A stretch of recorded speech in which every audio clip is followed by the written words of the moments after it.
না ভাই, এটা কোনো ফল খাওয়ার সময়? ছোট লোকের বাচ্চা।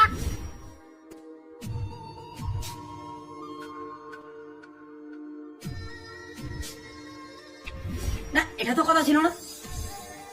না না না না, এটা তো চাপ। আবার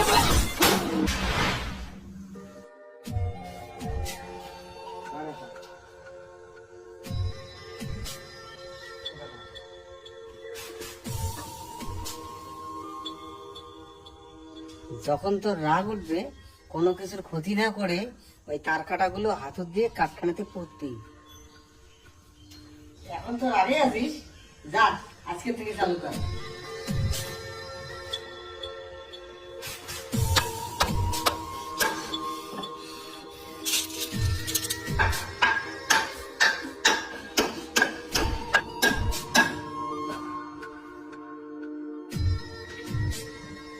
কোথায় গেলাম?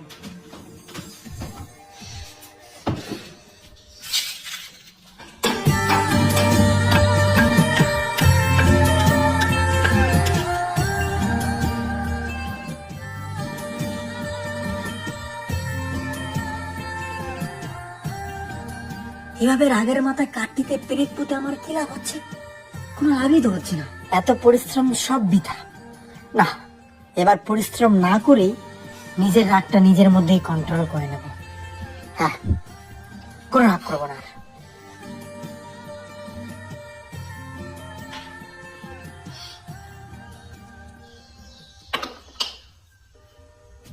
বাবা, আমি আর ব্রেক বুঝবো না। আমি কোনো কিছুতে ক্ষতি না করে নিজের রাগকে কন্ট্রোল করতে চাই, এবং আমি করতে পেরেছি। এই নাও, আমি আর ব্রেক বুঝবো না। আমাকে শুধু এইটা দে, আর ব্রেক কোথা কাঠটা তোর কাছে রাখ। আর তোর যেদিন মনে হবে আমার এক ফোঁটাও রাগ নেই, সেদিন ওই কাঠ থেকে ওই ব্রেক গুলো এটা দিয়ে তুলবি, আর আমাকে ব্যাপারটা জানাবি।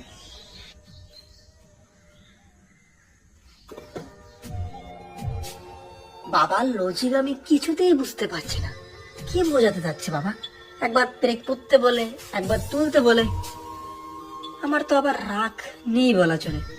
আমি তুলে নিচ্ছি ব্রেক গুলো। চলো।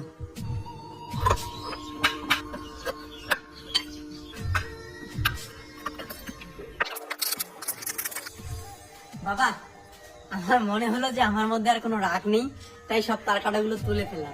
এখন এক কাজ কর, তোর পোতা পেরেকের আঘাতে কাঠটিতে যে ছিদ্রগুলো হয়েছে সেগুলো এখন তুই বন্ধ কর। এটা তো সম্ভব নয় কখনো। জীবনটাও ঠিক এরকম রে বাবা। রাগের মাথায় কোনো কিছু করে ফেললে বা কাউকে আঘাত করলে রে বাবা, তার মধ্যে যে ক্ষতর সৃষ্টি হয় সেটা কোনোদিনও ঠিক করা যায় না রে বাবা। তাই যখনই কোনো বিষয় নিয়ে রাগ হবে বা কারো উপর ক্ষুব্ধ হলে তাকেও আঘাত করতে হবে, এটা কোনো যুক্তি নয়। কারো মনে দুঃখ দিয়ে কথা বলা উচিত নয় রে বাবা। রাগের মাথায় কাউকে দুটো কথা বলে নিজের রাগকে থামাতে পারবে, কিন্তু একটা জিনিস মনে রাখবে, সেই তোমার দেওয়া কষ্টটা আর তোমার খারাপ ব্যবহারটা সে সারা জীবন মনে রাখবে। আর কোনো কিছু ভুল করার পর ভুলটা বুঝে লাভ কি? সেটা কেমন হয় বলতো? কারো পেটে ছুরি মেরে মার্ডার করে ফেললাম, পরে বললাম সরি, আমার ভুল হয়ে গেছে। কোনো লাভ? কোনো লাভ নেই। তাই সময় থাকতে বুঝতে শেখো।